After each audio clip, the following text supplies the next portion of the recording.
Stream probably got disconnected too there. Actually, it hasn't yet, according to OBS. I'm surprised. I am surprised. I haven't even settled on a New Year's resolution yet. Revolution, New Year's resolution. I think my New Year's resolution is going to be to, I don't know, put up with more stupidity. Because if 2019 is anything like 2018, I'm going to need to.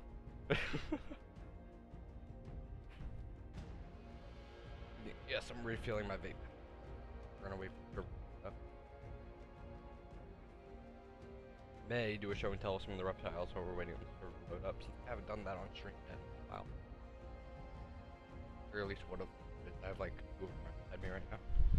Now Monitor is sleeping already, and so is the iguana because I shut their lights off. And I'm obviously not taking them out of the cages. The geckos right beside me though.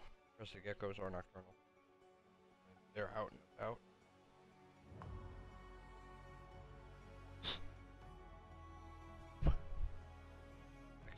Got fluid down in the middle where the coil goes. That's all automized, whatever. Guess my vape pen is actually only 75 milligrams. I need to actually go buy the 1,000. Why? But it's pretty much legalized weed. That's what it is. CBD is everything weed is, but without the THC that gets you the high. But it's all the positive effects where it calms you, relaxes you, all that stuff. Excuse me, it helps with pain, all that. So all the good stuff that weed does, but without the actual high, which is kind of a downside. But then again, THC is the only part that the government and everybody's concerned about. That makes sense. But I don't understand why.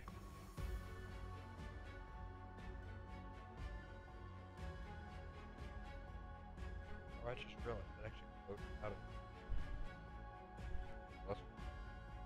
I just dry the fluid off the tip so I'm not licking fluid or sucking on fluid when I go to suck in the vapor. Got taste.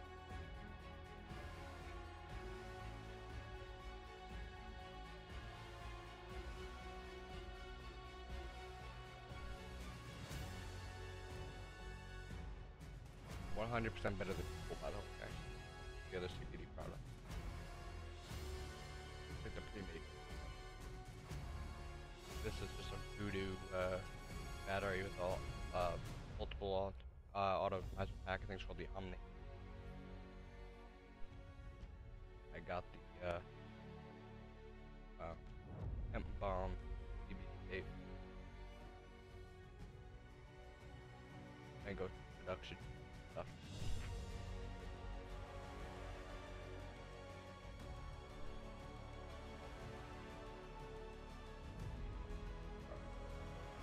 I'm just waiting on it to load the server here.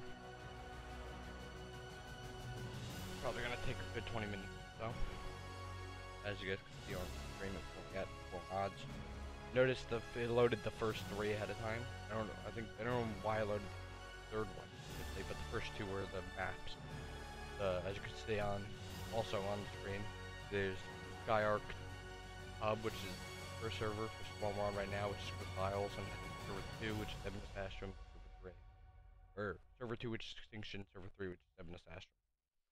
Those are my 3 ARK servers that I own. The one highlighted in yellow is the one we're on right now, obviously. And the one we're rejoining.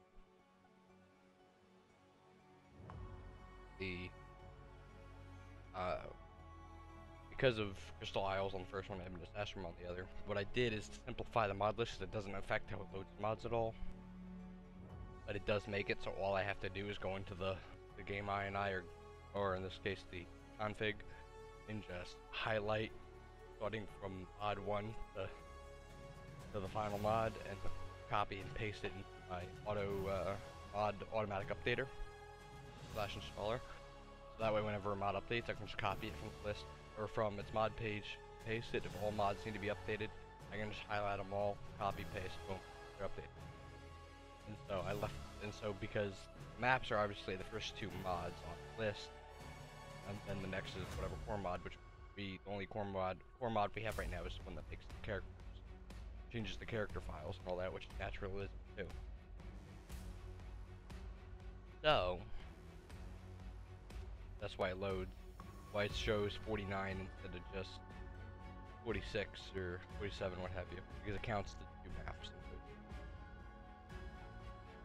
Because they're also on the same list, and why it loads those first automatically, because those are two maps and only one is needed to be loaded. Load the actual map, depending on which server you're on. Now, for the show and tell that I was talking about, let me get my biggest female crested gecko out. This is actually my largest crested gecko right now, and my only female. Come here, baby. Come here. Come here. She always tries to run from me, but she knows who I am, because she'll never drop her tail around me. And they don't grow their tail back, crested geckos, only leopard geckos, and a few other species do that. Crested geckos are one of the few that will not grow their tail. I think Leachianus and which are related to crested geckos. They're also the biggest gecko species in the world. And one other one did the same thing. Come here. But she is a full-grown adult right now. Female crested gecko. I got her Black Friday at Petco about a year or two ago. She started off teeny weeny, about yay big. This is her now. She is a sweetheart. She will, if I let her, like, she'll jump onto my face, and if I pull her down, she'll jump right back. It's her favorite spot to sit, is like right on my face. And she doesn't poop there or nothing, she just hangs out.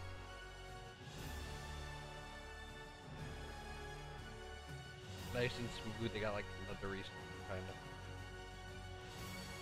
It actually feels almost like velvet.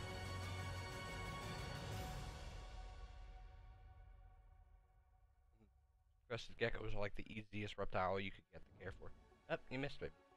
Just trying to jump into her cage, she freaking missed. She's trying to jump on the mini palm tree I have in her cage, and she just completely missed. Here, can I actually move the webcam? You can probably see. Let me pull up OBS so I can make sure I'm using it properly. This right here is her cage. You can kind of see my monitor right there, and then that's her cage. The light glaring behind it.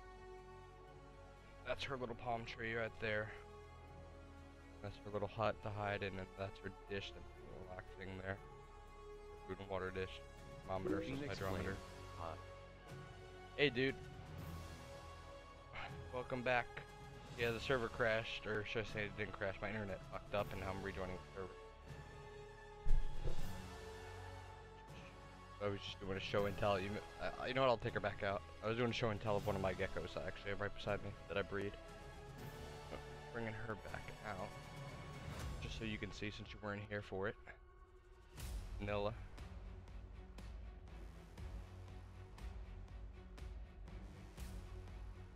My biggest female crested gecko.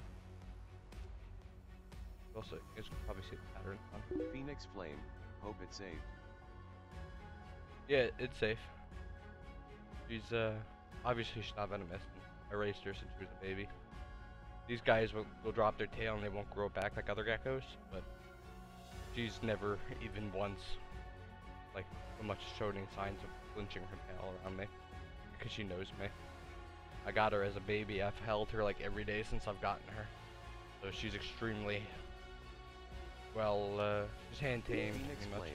That is beautiful gecko.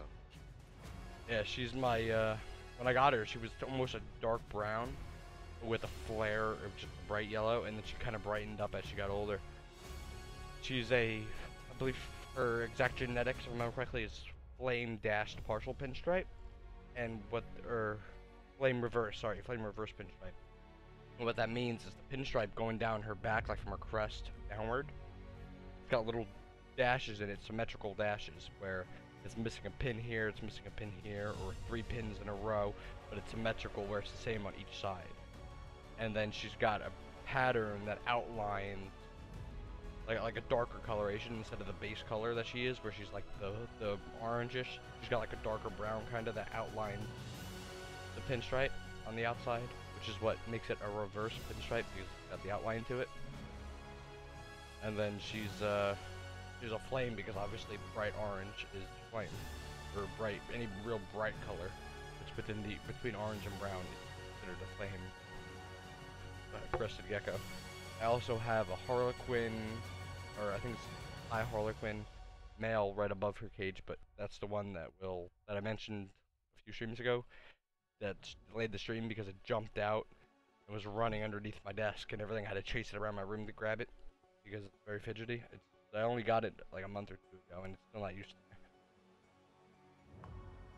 But I have another male that I've had. He's almost old enough to breed, needs another few months. That's in this tank over here behind me. You can actually see the bottom of it, little plastic one there. But he's not quite old enough to breed yet, and he's also fairly fidgety. He wouldn't drop his tail around me, but he won't stay still very much. He doesn't like to sit. I also, yeah, you know what? Maybe I'll bring out one of the snakes. I'll bring out my smallest ball python. The other two have lids on their tanks, or on their tubs. They're on the snake rack behind me. The little white one over here. But the problem is, they have lids on theirs because I left a little extra gap for a lid on their tubs, which I didn't do it on the bottom one. And they're big enough they can push they can actually press up against their tubs and push them out if they wanted to. And they're smart enough to do it. I've caught Molly, the biggest ball python, doing that twice. So, and I've had to catch her and put her back in both times. So they each have a notch stopping theirs from sliding out too. I'm gonna take out the smallest ball python so I don't have to take a whole tub off the rack, pull the lid off, and then put them back right now. And I was gonna say I'd bring out also the 6-foot 40-pound boa, red-tailed boa, but I'm not gonna do that because it was not in a good mood earlier. I had to take it out. My little sister, like I said, my little sister has her friends over for New Year's. They all wanted to see the giant 40-pound snake, because apparently my entire fucking bedroom is like a freaking repticon. So, which it technically is with the amount of reptiles I have. But they wanted to see her, so took her out. So I'll take out that snake while we're waiting on the server to load, and then I'll take out the chameleon as well. I'll show you guys the chameleon. Alright, I'm gonna take my headset off so I can grab the snake.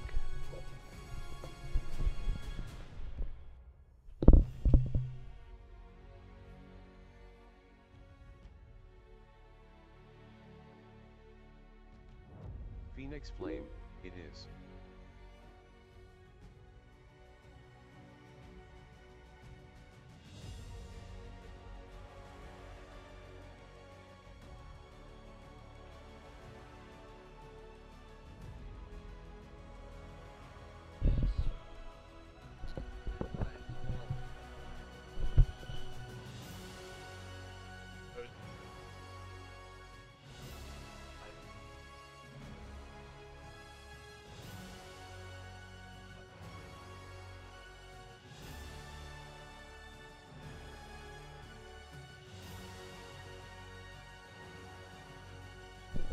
This is my smallest female. And actually, she's got some nice coloration patterns to her. I'm pretty sure she's got recessive, I don't remember what. I gotta see where I wrote it down. She's got recessive something in her. I don't remember if it's etchy or something, because you can kind of see where the patterns start to intersect on her side over.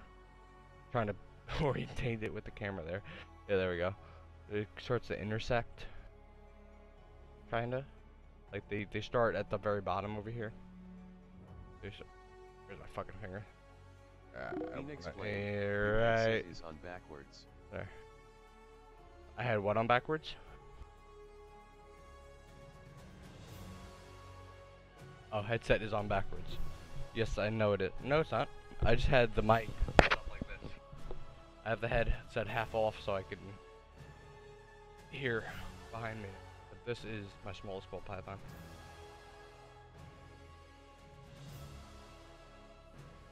What I did for Halloween when I was answering the door for all the little kids in the neighborhood, at her, you could actually see she's wrapping her tail around my arm. This snake is a sweetheart. She's never struck at me. She doesn't give me too much of a hard time eating. And she will just chill with me all day on my wrist like this. She'll kind of slink out like that, look around, and then she'll wrap back around me, like she's starting to do now. And so I answered the door with the two smallest, her and Bonnie, who's a little thicker than her, and just a tiny bit longer. Who's the actual biological sister from the same nest, same brood as my biggest female. And I had on my right arm because she was bigger, so that way I can control her if she tried to slink off, especially with all the little kids around. And this one was just chilling on this arm. That's why I would bring the bowl of candy, and then I had Molly, the biggest ball python, around my neck. However, Molly has a bad tendency to start to constrict a little too much, where she started to choke me, so I had to put her away about halfway through Halloween night. Yeah, you see, she's completely a bracelet now. It's wrapped around my arm. So, this is the smallest ball python. I'll put her away and go get the chameleon for you guys to see if the chameleon is still awake. I shut off the light on the cage earlier as well. These guys are obviously, they're ball pythons, they're nocturnal. So I have a python with the same patterns. yes, I think, I don't remember if she's, I know she's got something recessive in here. I don't remember if it's a coloration, like a pigmentation of some kind, or if it's the patterns. She definitely is not a normal, like, default ball python. She's got something in her. I don't remember what, because it shows up a very little bit, like right here on her back. It shows up just a little bit here, but there's like no other place on her. But I know because of where I got her from a breeder. I gotta see where I wrote it down, what genetics she has, so I didn't forget. Seriously, sweetheart, just resting her head on my hand. All right, let me head it off real quick. Grab the chameleon, put her back. Phoenix Flame, but colors are different. The colors on her, usually like they come in, headset. They normally come in, there's like, obviously there's albino, there's melanistic, which instead of being albino is dark, all black. She's got extra black on her, going down instead of the brown. You can see where the brown darkens. So she's got melanistic in her. She has it because she's darker. I know her mother was pitch black. Like black as night, freaking Batman style black. So, like, freaking give like the blackest dude on the planet a run for his money. That's how black her coloration was. And you can see, like, and then her patterns also, the way they intersect. I think she's got etchy, recessive for etchy, in her, or enchi, I think is how it's pronounced, but it's pronounced etchy, which is funny because that's, I'm pretty sure that's a Japanese word for nude or something like that, or sexual, something like that. I don't remember, but yeah, she's got more of it around her neck too, like over here, right where my finger is down here. But yeah, her patterns intersect. She's got the darker coloration. Mine is a tarnished brown. Yeah, just brown is usually the normal default, but they have white, then they have black. They have where they're all black. They have where they're all white with black spots. If I remember correctly, she's got melanistic. You can actually also see, because the pigmentation on her scales down here, I don't know if you can see it on camera, or at least on the webcam anyways. I'm trying to position her and she just keeps moving. You can kind of see on the bottom, around the edges, down here. She's got, just at where the scales start to turn tan, they got black tips to them. That's another way you can tell they have recessive for color pigmentation, is pretty much based on the tip of their scales there. Because it starts to show up, like they'll have very small, finite evidences of the trait, but they won't carry the trait 100% themselves, or should I say they carry the trait, but they don't look it. Phoenix Flame, other than that. some albinism. But if I breed her with, like let's say I breed her with another one that's all black, obviously then 100% of the babies will be all black because she's recessive for it, so she does have the gene. Or if I breed her with one that doesn't, there's about a 50% chance that 50% of the babies will come out all black. Or for the most, or at least carrying the gene like she does. And all of them will definitely carry the gene, regardless.